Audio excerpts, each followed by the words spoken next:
Hello प्यारे बच्चों, मैं आप लोगों को इससे पहले एक वीडियो में वीर रस पढ़ा चुका हूँ और आज मैं पढ़ाऊंगा करुण रस।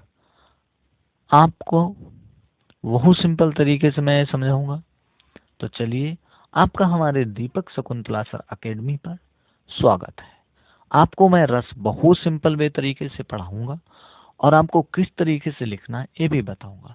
अगर आपने इससे पहले वीडियो नहीं देखा है तो उस वीडियो का लिंक इस वीडियो के डिस्क्रिप्शन में मिल जाएगा। आप किस तरीके से लिखेंगे, बेहतर तरीके से मैंने आपको कंटेंट दिया है। अच्छे तरीके से मेहनत कीजिएगा, भगवान खुदा आपके साथ है।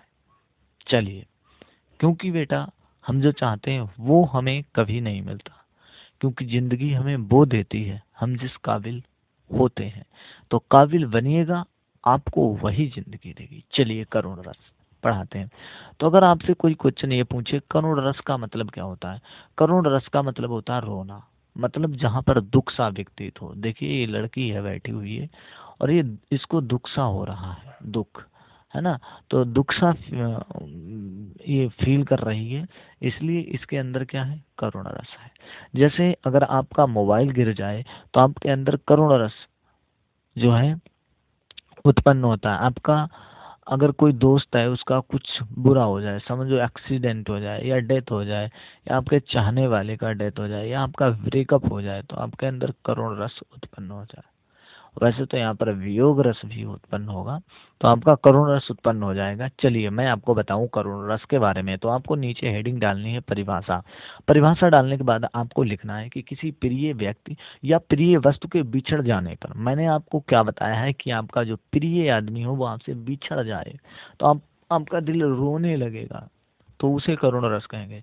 तो किसी प्रिय व्यक्ति या प्रिय वस्तु के बिछड़ जाने पर या अनिष्ट होने की शंका से या विनाश से उत्पन्न होने वाला दुख की स्थिति को करुण रस कहते हैं। आप वेरी सिंपल तरीके से ये लिखेंगे, किसी प्रिय व्यक्ति या वस्तु के हमेशा के लिए बिछड़ जाने से उत्पन्न रस को करुण रस कहते हैं।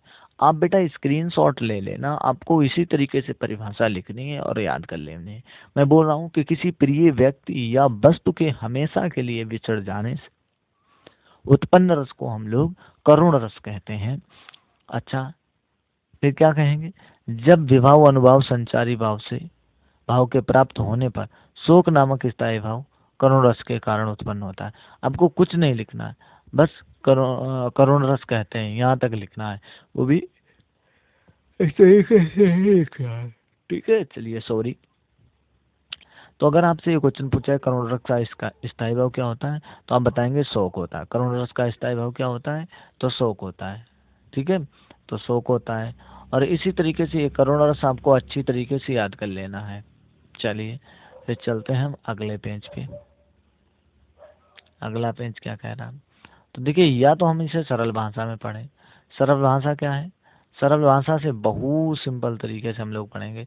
सरल भाषा में क्या है, सरल भाषा में कहें तो जब किसी काव्य या रचना को पढ़कर या सुनकर हमें दुख या शोक की भावना की अनुभूति होती है, तो यही तो अनुभूति करुण रस कहलाती है।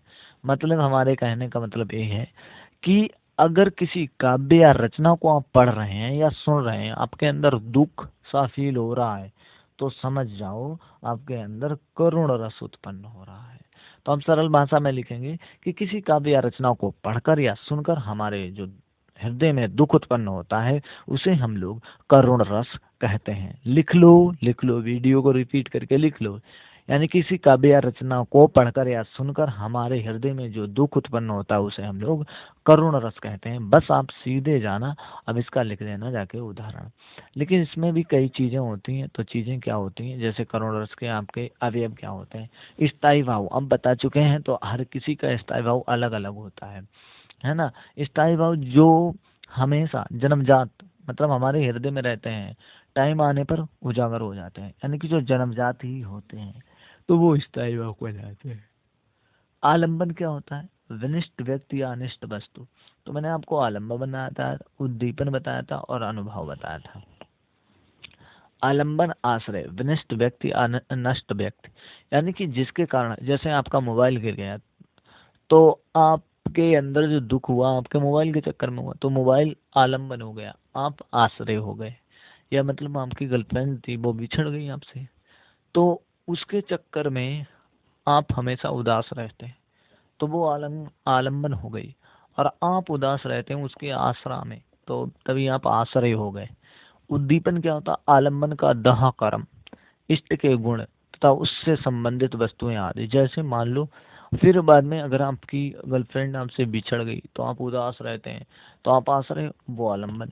लेकिन कभी कभी उसकी याद आ जाती थी कि हम लोग बैठते थे, बाद में ऐसे करते थे, वैसे बातें करते रहते थे, मोबाइल पे फ़ोन करते थे, है ना, बात करते थे, और वहाँ घूमने जाते थे, तो फिर वो और यादें, मतलब और ज़्यादा दुख व्यतीत होता है, और फिर मतलब रोना आता है। तो उद्दीपन वो होता है, मतलब जो पिछली बातें, कुछ बातें याद करते हैं तो और तेजी से मतलब रोना आ जाता है, तो उसे उद्दीपन कहते हैं। अनुभव, अनुभव वो होता है फिर मतलब जैसे रोना आ गया तो फिर तुम कुछ ना कुछ हरकत करोगे, बोले लो, मतलब कहीं अपने आप को काटोगे, पीटोगे, मारोगे, है ना।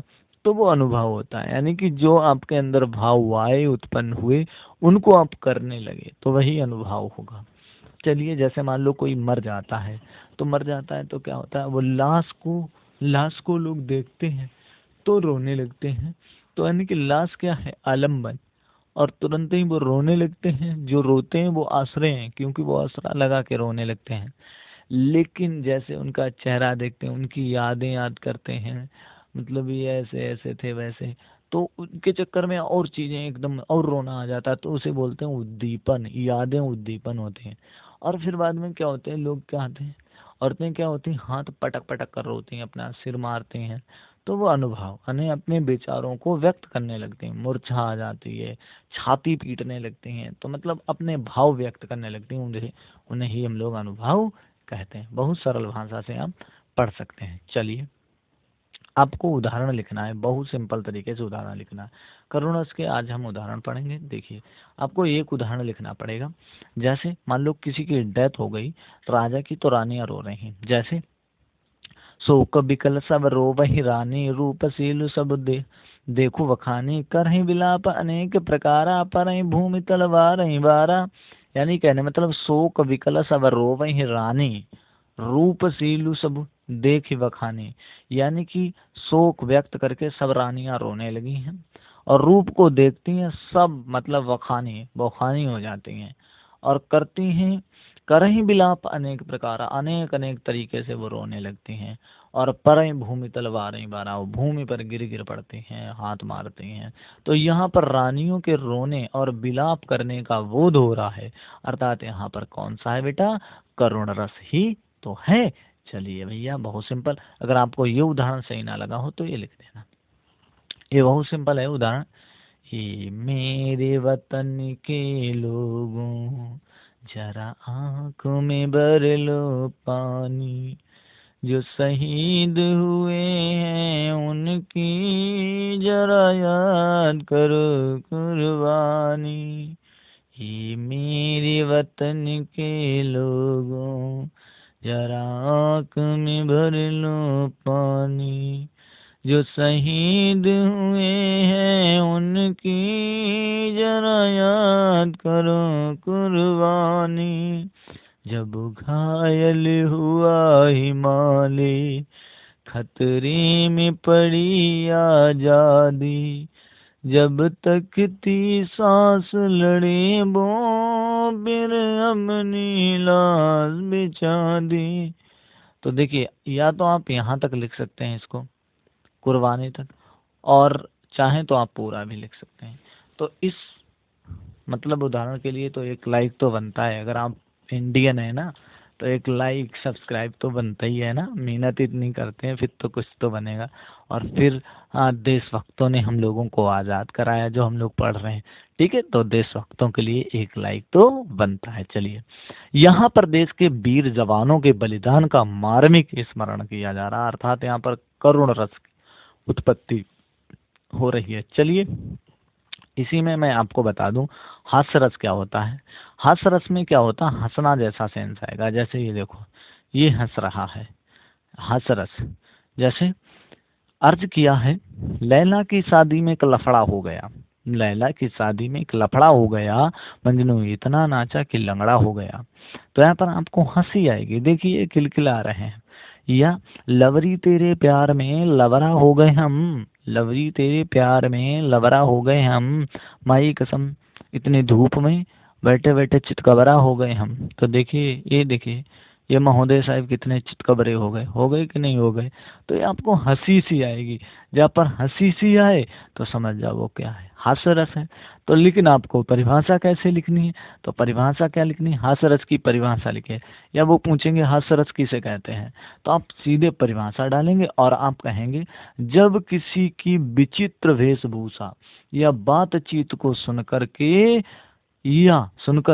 हंसी आती तो उसे हास्य रस कहते हैं। जैसे जोकर आता है तो अपनी वेशभूषा एकदम बदल के लाता है और बातचीत करता है तो एकदम सब हंसने लगते हैं, अच्छा अच्छा। जैसे गाना वो जोकर गाता है, अरे हटी जा, अरे हटी जा ताऊ आगे से, बारह काटी ले पीछे से। लेकिन वो तो सोचते हैं ऐसा कि हाँ ताऊ हट जाओ, ताऊ आगे से, नाचन दे जी भर के नहीं। और लेकिन वो एकदम दोहा बदल देता है तो हंसी आ जाती है एकदम। तो उसकी बात को सुनकर क्या करते हैं, हंसी आ जाती है। हास्य रस का स्थायी भाव क्या होता है, आपसे क्वेश्चन पूछा है तो बेटा आप हास्य रस का स्थायी भाव हास बताएंगे। क्या बताएंगे, हास। अगर आपसे क्वेश्चन पूछा जाए इस हास्य रस का स्थायी भाव हास होता है, और परिभाषा भी आपने लिख दी। तो आप परिभाषा लिख दिए हैं, तो आप क्या करेंगे, ये उदाहरण है, ये नहीं लिखने, ये लिखना है। आप बताना इसमें हंसी आ रही कि नहीं।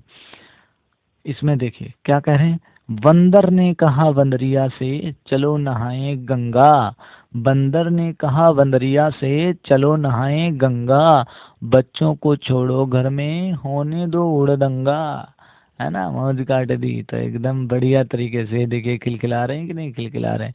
तो चलिए आप स्क्रीनशॉट ले लिया करें, अगर वीडियो की स्पीड कम लग रही तो आप स्पीड बढ़ा लिया करें। क्वालिटी अगर वेस्ट नहीं लग रही तो यूट्यूब में फैसिलिटी होती है क्वालिटी को बढ़ा भी लिया करें। और आप चैनल को सब्सक्राइब कर दीजिए, टाइम टू टाइम आपको नोटिफिकेशन मिलेगा।